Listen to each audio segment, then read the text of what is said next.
Hey, Zern listeners, 90-Day Fiancé, let's watch. My name is Dr. Kirk Honda. I'm a therapist and a professor.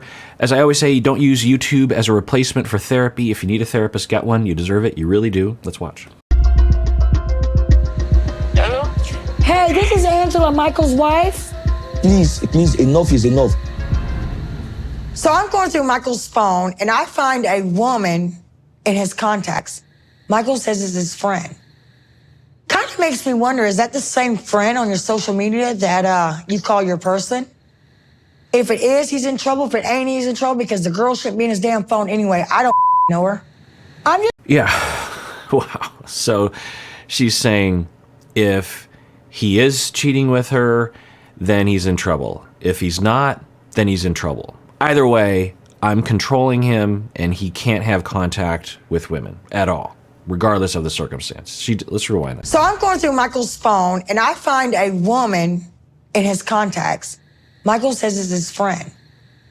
Kind of makes me wonder, is that the same friend on your social media that you call your person?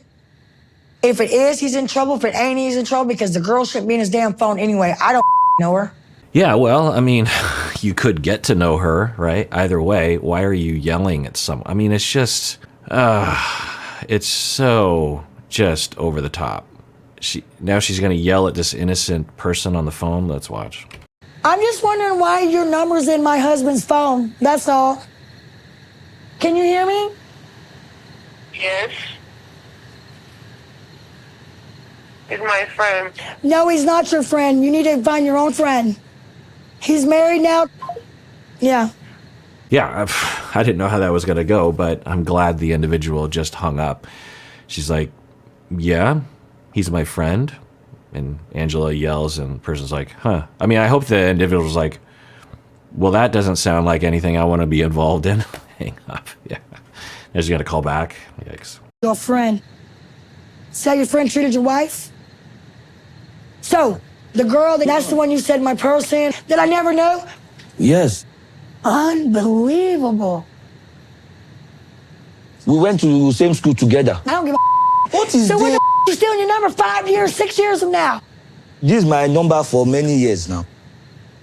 Was she pretty? Don't do all this now. Because Wow. I mean, it is the textbook example of abuse. I don't know. This all could be faked, edited. Well, it's hard to edit this, but to make it look abusive, right? But it could be faked. I don't know. But it is textbook abuse. Now, there are many different kinds, and you can be abused and not have it look like this much, but just textbook. If you've ever been a victim of a jealous, abusive partner, these are the kinds of things they will say, if not word for word. You're friends with this person from high school? That was years ago. What's wrong with you? Is she pretty? Is he attractive? Did you have sex with him? If you did you have an orgasm? You know, all this kind of talk. And it's like, what? Do you think about him while we have sex? And if you're the victim, you're just like, what is this? What is happening right now? And so what is the meaning of this? Yeah. Now, what will often happen if you're the victim and you've been backpedaling for months, years, is you'll try to address it. No. I what are you talking about? I never was with that person. Instead of going like, hold up. What are you talking about? This is insanity. What? You have an issue. You have to work on this because the entire foundation of this conversation is ridiculous, and I'm just not going to participate in it because it's ridiculous. You have a problem. If you don't understand how much of a problem this is, then there's no sense in continuing this conversation. Now, if you're a victim and you've been victimized and you've been beaten down, you don't feel like you have the right to do that, and you've given up so much already, you're like, well, what's another conversation? But again, when you add it all up, then you get what you get. you don't want me to find out what you did. You want me to I embarrass didn't do you? anything. Have you cheated? So you better tell me now. No. Finding a woman in his contacts doesn't confirm a relationship or nothing, but why am I just finding out about this? Like, what is he doing behind my back? Please, I love you. I want this marriage to work. We've come this far. Please, I'm begging you. Yeah, I get where he's coming from, but I don't think this is. I think he thinks, and this is another part of a classic type of abusive situation where the victim is like, if I can just get the abusive partner to believe that I'm not cheating, if I can just get them to understand that I love them, if I could just get them to that point, then we'll be okay. We'll just crest that hill, and then everything will be fine. So I've just got to work a little harder. I'll give in on this one little thing. Fine, you know, I'll give in, and then we'll get to a place where everything will be okay. No, that is not the case. The abusive person is not going to suddenly heal from all their relational traumas or not be a psychopath if that's the type of abuse. It's not gonna happen. That's where it's coming from. The victim often is approaching it rationally, like, oh, they must really be triggered. So if I just remove all the triggers, then they won't be triggered anymore. No, they're a walking trigger factory. I want to be able to believe you. You think I'm just a loud mouth, but every time I snap from pain, I don't handle pain well from somebody I love. In 3 days, you did all this to me. What would you feel like, Michael? How would you have felt, Michael? It's textbook. So you ask abusive people, honestly, do you believe you're abusive? They'll say, no, I'm the victim, they will say. And this is, and I've talked about this before, but this is another example of that. She feels like she's the victim. And you heard her say, all the things you've done to me the past 3 days. What? By having a contact in his phone that's a friend from high school? That's what, yeah. Michael? It's okay. I don't like it. Yeah, but how would you have I felt? don't like it when it's okay. It's my baby. I thought, oh, there's a 50% chance he'll be like, I don't like this, I'm out of here. But no, he goes to console her. And this is one presentation. It's a common presentation. It's not the only. There's probably 10 or so common presentations. This is one of the more common presentations in terms of the overall profile. Although it's hard to know what's going on in his head. I don't really know. If we just had without knowing what's going on in his mind, we could assume that he does have classic victim syndromes as a result of the victimization of him. Or he kind of knows what's happening and he's just trying to work it out. And then at some point he'll be like, yeah, this isn't working, but I don't know. But another behavioral exchange that is common to this presentation is when she breaks down, he goes to her. And when you talk to victims, I don't know about Michael, but when you talk to them and say, did you really have altruism for them in that moment? Did you really, when they started crying, did you really want to go to them out of the goodness of your heart?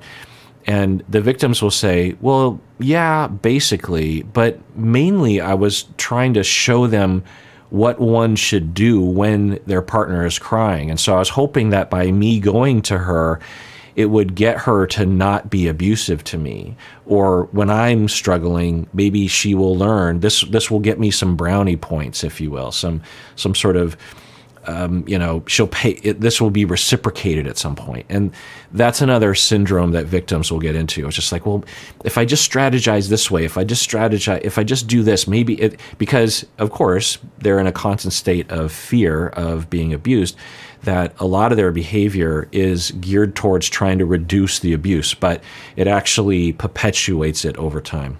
It's okay. How would you have felt? It's okay. It's okay. It's okay. Yeah, you know I love you. You know? It's okay. Ugh. I mean, it's so hard to watch. It's just so hard to watch. It's so hard to watch. Something about this is maybe even the hardest to watch, right? There's something about this that's so hard to watch. she's crying and saying, "You victimized me. Look what you've done to me." And he's pleading and kissing her, and she's even rejecting him in this moment. And it's such a mind screw, right? It's okay. Yeah, well, you know I love you. No? It's okay. What Michael's put me through in these past months, it's overwhelming. And then when he comforts me, that's what I want from him. But there's a little part of me, no, a lot of part of me that says he's putting on an act just to make me believe that he cares. I'm just going to throw this out there. I don't know. Obviously, there's not a lot of data, but this doesn't change anything that I've hypothesized thus far, but there could be an aggravating trigger to her so let's just say, for the sake of argument, I don't think that this is true, but who knows, that Michael actually doesn't really love Angela, and maybe never did or hasn't in a while, who knows, and that he is scamming her somehow or something, who knows. There's also some middle ground there where he's like, well, I'm not super enthusiastic about this relationship, but I don't know, maybe it'll work. And really, I do want to get to the States, or who knows. I don't usually prefer to accuse people of that, of course, because it's such a common American thing to think. And but it could happen. It's possible, right? It's not impossible for something like that to happen. So let's say that that's true, which I don't think it is. But if it were, then maybe Angela, in addition to all of her other triggers that are not rational, this one she might be picking up as a rational trigger of like, he's being nice to me, but I don't know. There's just something off about his affection towards me. There's something distant and cold about his communication to me when he's trying to be nice to me. It doesn't feel sincere. It doesn't feel like I'm dealing with someone that's actually there and someone that's being genuine and authentic and spontaneous about who they are. And she doesn't register that consciously, but she's feeling it, and thus it's aggravating rationally this feeling of like you're going to be betrayed, you're going to be made a fool of, you're going to be rejected, you're going to be abandoned, and then the hostility comes out. We use this as a jumping off point. If you've ever been in a relationship with someone like this, it could be a partner, it could be a friend, a coworker. Some people, for various different reasons, they will present to you in an inauthentic way.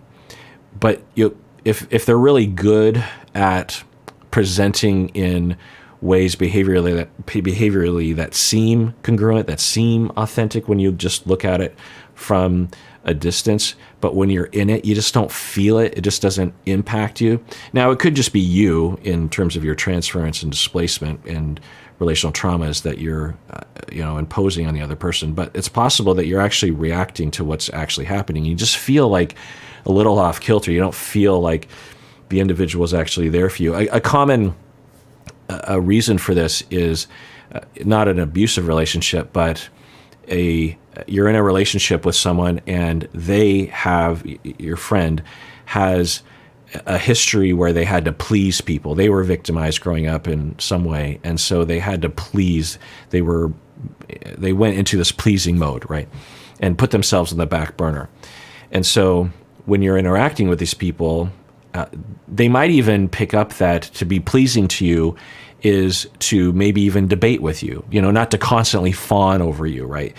They might realize that to do that to you is actually to aggravate you. So they might even have an approximation of a personality because they know that that's what people want them to be. But the personality isn't emerging from their heart and their body and their soul and their selves. It's a fake self that they're putting on. The individual might not even really know who they are on the inside because of the traumas they've been through. And when you interact with those people, there won't be an overt reason that you'll point to and say like they are being inauthentic, but you'll have a sense like I'm not really meeting someone. They're not there.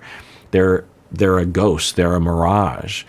it looks like I'm interacting with a personality, but I'm actually, I don't feel it. I don't feel that thing. And so sometimes that can be very confusing, right? And if you're one of those people that actually has those relational traumas, and you either feel like you have to please others or you don't really know who you are, there are a lot of focused therapies that can help with that. It's long-term, getting to know the self, having corrective experiences, self-awareness, that sort of thing. Please and please, try and give me a bit of trust. If you give me a reason to trust you. Next time you do something to go make me crazy, think about the consequences before you do them. I'm looking for you to be honest with me and stop lying to me. And if it upsets your wife, don't do it. We've come this far, Michael. I know. How about we do what we've been doing, stay together on the phone, miss each other, talk to each other. Do you understand that? So this phase of the abuse is now that she has the upper hand and she's now leaning into the relationship because he has given in on the Instagram. He's given in on the allowing of the phone invasion. He's given in on her being able to call whoever's in his phone and isolate him from other people. Now begins the solidification of the control and the dynamic of abuse, which is, do you understand that you have no power? Do you understand that you're always wrong and I'm always right? Do you understand that I have total control over this relationship? Do you understand that if you do anything out of line of what I want you to do, then the hard hammer of my consequences will come down on your head? Do you understand that? Like, you need to really understand that. That's essentially what we're being shown here. I don't know if it's real or not, but that's what we're being shown. Yeah. Where are you going to stay with me? You're going to go back home? You already know the answer. I've learned to understand with my wife, Angie. I just have to pick my battle. But nevertheless, I want my voice to be heard. I need to do something to put my foot down, because if I don't stand up for myself now, Angela is going to control everything, even when I get to the States. It's going to be hell. I love you. Yeah, he's been saying that, and I'm glad that he is, but he's not following that idea, that principle. He's saying, if I give in now, then when I go to the States, she's just going to control me even more, because I'm not going to have any of my family or friends or community or culture to help me. And so it'll be even worse in the States. And that's a absolutely viable prediction. And that's why I thought he was going to put his foot down about Instagram. Now, is he lying about Instagram again, and he actually is going to keep it? I don't know. All right, well, if you like what we're doing here, you can show your appreciation by becoming a patron of the podcast. That's the main way that people can support really what we're doing here. I wouldn't be able to do this if it weren't for the patrons. So only if you want to, and if you can afford it. And everyone out there, please take care of yourself, because you deserve it. You really, really do.